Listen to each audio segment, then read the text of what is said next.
I never knew what to expect going into this one, even though I'd heard great things about it, and both sets of Steam reviews say it's overwhelmingly positive, a rare sight in this day and age. I guess there must have been something special here, but the 15 quid price tag had always put me off. Price is always a subjective thing, but when you are living on the breadline like me and my family do, 15 quid can be a lot of money. It's the difference between heating and eating these days during the UK's cost of living crisis, and so this is why I prefer paying 10 quid to Game Pass a month, as then I have the option of playing a plethora of games rather than paying for one that might only last 6 or 7 hours. But a pal of mine won a 10 quid Steam voucher from a YouTuber, I think he said, and it was useless to him as he's still only got a PS4, so I decided to utilise the opportunity and put 5 quid towards the return to Obra Dinn, and well, I'm glad I did. I'm very glad that I got the chance to finally play this almost point-and-click mystery adventure on the good ship Obra Dinn, as I think this is a modern masterpiece. Now, the game, when you boot it up, looks cheap, nasty and old. It reminds me of something you'd see on the Commodore 64 in the 80s. It has a very minimalistic style of hardline edges and only one colour, which you choose from the options menu. You can see what everything is supposed to be. You can tell the ship, its port, starboard, masts, riggings, cabins and people, but part of the charm of this game is its throwback visuals. So this game is a full-on mystery. The cold open sets you up perfectly. You're an investigator working for the East India Trading Company. The ship was lost at sea 5 years ago, I believe. The vast majority of the crew and passengers are dead or missing, but the company want you to hop aboard the ship with a crew manifest and state outright what happened to each and every member aboard. Each member has a name and number, more on that later as it's important, and you have to state not just if they died, but how they died and what or who killed them. To help your investigation, you have a magic pocket watch, a piece of equipment which would instantly eliminate all murders in the world, as you can instantly see via snapshot how a person died and by whom at the exact time of death. And the pocket watch for me is one of the best pieces of equipment introduced into this game, and also one of its worst, as it turns out the ship's surgeon had this fabulous item along with the knowledge of what it does, and he refuses to utilise it whilst he is on board the ship. The bloke literally gives you this item at the start of the game. He even withholds one chapter completely from you, as he has the only bit of evidence that means you can see what happened during that chapter. Henry Evans, the ship's doctor, is a twat who let all the events transpire among this boat. One use of the pocket watch could have stopped an innocent man from dying, an innocent man whom was guarding the treasure, which kicks off a mutiny that leads to 3/4 of the crew's deaths via sea beasts. Come the end of the game, I wanted to pin nearly every goddamn murder that happens on this boat on the Doctor, bar 5, I believe, because one's an accident, 3 are pneumonia related, whilst the other is the first murder that Henry should have sorted out. Unless he didn't feel like it, because he could potentially be a bit of a racist twat. A Formosan, which is another name basically for old Taiwan, was the one accused of committing the crime after all, and during those times he might not have been bothered about a foreigner getting shot by firing squad. Who knows? But he could have prevented everything from that point on, and so I just want to state that I hated Henry Evans come the end of the game. But let's go back to the beginning, shall we? You arrive on the good ship Obra Dinn via a ferryman. The ship mysteriously arrived at Falmouth recently. Great place, I used to love going there when I was a much younger lad, fish and chips and the harbour lights next door to Triago Mills. Had some great holidays there, but regardless of that little reminiscence, you're investigating what happened so the families can receive compensation so long as they performed their duties on board properly. You hop on board, look around the ship to see a corpse and a glimmering beacon in the distance, which you will not find out about till later, and then you're given the book and watch and told to utilise it on a corpse. A scene transition occurs and suddenly you discover how the man died. He was shot point blank by whom we presume is the captain, but we don't know who he is yet or if that indeed is the captain just yet. You just wander around a frozen moment in time for a few seconds and then try to piece together what happened, writing it all down in your journal like the tutorial states. Now, for a tutorial section, this is really great as it plunges you right into the thick of the action. You can instantly guess through the little dialogue sequences that happen before the freeze frame that a mutiny is occurring and that there's not many people left alive at this point, so something big has gone down here. And it leaves you to instantly wonder what has happened, and your mind starts firing off. Well, mine did anyway, as more of the sequences play out. The captain going all John Wick and killing 3 of the mutineers in a very quick and efficient fashion before committing suicide. It's also at this point where you realise that the game won't help you out all that much in terms of the names and people involved. The snapshot mechanic just shows you what happened at the point of death, and so it's up to you to work out who they are via small little hints in dialogue or 2 pictures drawn by the artist whilst on board the ship. Pictures which do tell 1,000 words, as you can see who each of the crew are via where they are standing, sitting or hanging around with, as the ship is multicultural, and that means people tend to stick to their own ethnicities and people who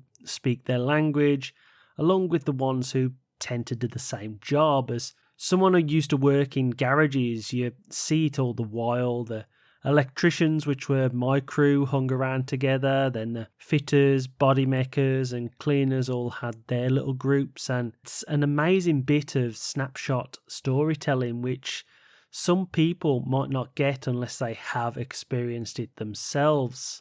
Now, the game isn't just going to let you get away with putting in the wrong entries. It actually helps you out once you get 3 correct entries by stamping the name and how they died fully into the book. You can't ever alter that person ever again once you're done, so that means yes, you can blindly guess 3 fates and get them right just by process of elimination. I did that with some of the Chinese members who were aboard the ship and were part of the rigging crew, and that was because towards the end of the game I was just being a bit silly and acting blind. It took me a good hour of looking around the rigging crew, going through the parts where they were involved in the action to realise suddenly that there were numbers in plain sight all along on the hammocks, and once I realised that those numbers correlated with the names of the crew manifest, the game realistically become much easier, and it was the light bulb moment which pushed me to complete the entire book, as suddenly you can look at things like jewellery, clothing, or even socks to determine a person's name via the number or cabin in the ship. I also want to note something that I didn't notice till much later on also, and that is the fact that there are pictures of the person in the book that don't become unblurred until you can officially state who they are and how they died. It's a very neat little touch that I didn't catch until about halfway through the game, and I thought that was great as it lets you know you don't have enough information yet, so you're probably wrong if you do just try and guess. But at first I didn't realise those things. I just looked at the captain and the victims I could before discovering his wife's body lying in the captain's quarters, and it was at this point I thought this is going to be a very interesting tale of mutiny, right? We would discover what happened on this voyage and everything is going to slowly fall into place. So you click on the wife unsuspectedly, see that she died from getting a rigging fall on her head, and go, oh, how the hell did that happen then? Before realising there's a giant goddamn octopus leg attached to it. And I kid you not, I sat back in my office chair and went, what the bloody hell, as I looked around at the chaos and saw the Kraken from Pirates of the Caribbean attacking the ship. And that, my friends, was the exact moment I realised that Dorothy wasn't in Kansas anymore. You see, this entire sequence shows you this massive Kraken attack. People are dying left, right and centre. There's people being ripped in half, people being thrown overboard, and suddenly you realise, oh shit, this is why the mutiny happened and why everyone seems to be dead. It's utter chaos, and I got so sucked into the moment that I was just in awe of how fast this game descended into fantastical madness. I was being swept along for the ride, absolutely loving it. This being one of those gaming moments I wish I could relive again without the knowledge of it. But I did find that I wasn't doing my job as an investigator at this point. I literally focused on just having the story unfold. I saw the destruction of the ship, I saw the first mutiny, I saw the innocent man get shot for a crime he didn't commit, I saw the illness outbreak where you come across Henry Evans for the first time, who I did later want to murder myself, and then I witnessed through a peephole the second beast attack, or what would technically be the first in chronological order. You just see this spider-type creature being shot at, and suddenly I got giddy again as I wanted to see the creatures in all their glory, and they massacre a load of folk also. It's brutal and it's brilliant. There's spears and projectiles flying everywhere, piercing people against walls, heads being lobbed off, things being set on fire, and the ship starts to fall apart. It was at this point I began to slow down on the narrative and actually do my job, as there is a bit of slowdown at this point. See, the way the game is structured, it is all happening in chapters, and those chapters are not seen in chronological order, basically because the mid-chapter attacks are more interesting with the kraken, sea spiders and mermaids, so those are seen first to suck you in basically, and then you get onto the first mutiny where the Formosans are kidnapped, taken out to sea, and encounter the mermaids, which have shining diamonds weaved into their hair. And yes, that same glimmering shine is what you saw at the beginning of the game near the ship. And it should be the point you realise the beasts whom attacked this ship are very, very close to you right now, and my mind started to wander a lot, as I thought once I found out the truth, I might be attacked for understanding the truth, as those creatures might not want information on them to get out. So I was always on edge as I was slowly completing the book, and I discovered all I could at this point before completing the last chapter you can on the ship, which shows the mermaids getting subdued and the Formosans dying. Those mermaids get brought on board, placed in the lazarette, the spiders attack, then the kraken, and it's at that point that the captain does something which stops everything in its tracks. The crew that are left, which isn't many, along with the remaining civilians, decide to flee the ship in the lifeboats whilst a mutiny happens, leading you to the start of the game where everyone left on board is deceased. It's at this point a heavy storm starts to approach the ship, and it's at this point I honestly thought the ship was going to be brought down with me on it or attacked once more, but that doesn't happen, not yet anyway. The story is just revealed, and now you have rain all over the deck, so you have to work everything out. And I thought at this point there might be a time limit, but there isn't. You can figure everything out at your own pace, and so I did my best going through every scene. As I said before, I did get stumped, so started to just guess. It got me a little bit further, but I really wasn't able to complete everything until I discovered the numbers on the hammocks. Knowing that information on a second playthrough, it really does make the game a little bit super easy. But the mystery and discovery of everything is still great a second time. The story is still brilliant, and the gameplay will always be amazing. There is just enough information in between little dialogue sequences and the snapshots of the dead. You really do have to look all around you to discover what happened to everyone. For example, it took me ages to discover what happened to the helmsman, as I never looked up at the Kraken tossing him in the air during the second sequence. There was also a few people being thrown overboard in boats that you had to look out for. Last names of brothers, or listening to the age in people's voices along with accents to tell if they were of a different class, which meant they were more towards the officer regime. The game is so fabulous with how much information it gives you, and every single person will come across deductions at different points. I didn't deduce that Henry Evans was the doctor at first. I also didn't clock that he was the one whom sent you the book either till halfway through, so didn't realise he survived. Others might clock that right away. Others will clock the artist pictures that have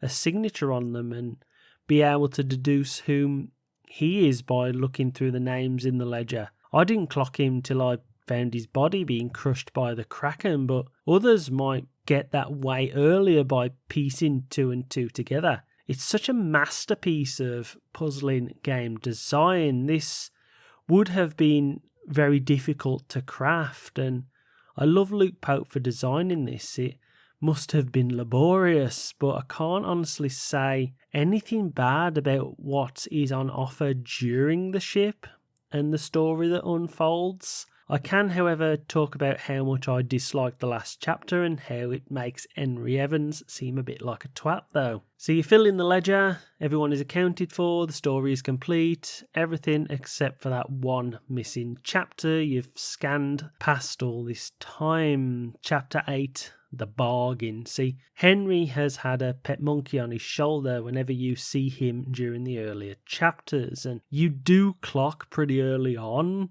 if you're looking, that something might have happened to that monkey. It wasn't ever killed, and believe me, I looked, so I figured it must just have been on the ship Henry escaped on. Well, no, he's not. He's dead, and his severed hand is used to give you the snapshot for Chapter 8. Henry, the charming twat of a doctor, killed his pet monkey by shooting him in the face and chopped off his hand. Yep, very charming Henry. He did all this in the lazarette, so you can then piece together the final chapter, which shows the captain going all beast mode to protect his ship, killing 2 of the 3 mermaids so as he can make a bargain with them. He will toss the diamonds back in the water so long as they escort the ship back to England. The attacks stop. The captain fulfills his part of the deal by tossing the diamonds overboard. The mutiny then happens because the crew, which have survived, wanted at least some compensation or pay for their ordeal that they have survived, and hell then breaks loose. The captain kills his remaining crew, whom haven't killed each other, and then himself. Story over, right? The book goes back on the shelf. Everyone gets paid compensation. The ship during the storm was suddenly smashed, and no one suddenly goes mermaid, kraken, or sea spider hunting. Yeah, right. That's how you know this is fantasy. There would always be some rich twat once learned of mermaids and diamonds who would toss money at crews and try to slaughter them for booty. But after seeing the game's ending, it really started to fall into place for me. The hatred of Henry Evans I discussed earlier, as him killing his pet monkey shows you how he already knew how to use the watch and what exactly it did. Thus my distaste for him not using it earlier during the murder investigation. He has succumbed to illness at this point, so Henry is dead, but I wish I could have planted more murders on him. You can do it with the captain. You can lay all the blame on the captain's corpse. But I would have liked to plant everything on Henry, but you can't, because he's the one who has to receive the book for clarification of the events, so they never lock in. Believe me, I tried. So screw that twat. But of the 3 endings, they occur depending on the amount of people you've correctly identified. In all honesty, I only got the fully complete ending because I was determined to finish the game properly. I had to look up the other 2 on YouTube, and all you get is a note talking about how Henry is now dead and he is either very disappointed, slightly miffed, or very grateful. Time for tea, your maid says, and that's it, all done.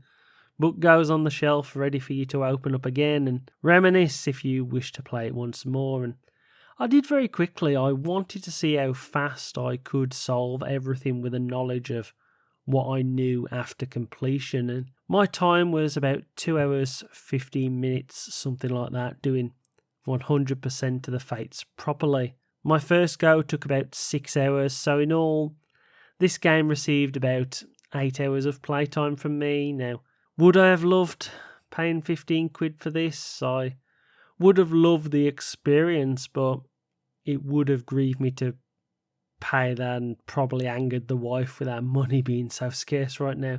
But I'm so glad I finally got to experience this masterpiece of the game. I do just wish it was on a Game Pass type service for many people to experience themselves, and no doubt I'll play it more over the coming years, going back to reminisce of the experiences that happened on the good ship Obra Dinn. But that's it for now, really. I mean, this was a really fun game, and I do recommend this to people. It's just one of those where I don't think the price is heavily weighed in terms of its favour for how short an experience it is. But who am I to tell you how to spend your money, really? I just know that I wouldn't have been able to spend it myself if I didn't have that voucher. And that is a shame. That's the biggest shame, because I think this should be played by a lot more people. Regardless, that's it. If you want to hear more critiques, please watch one of these videos here. Subscribe, because I am growing now. I've got a few subscribers. And like the video, please. Always help me out. Thanks for watching.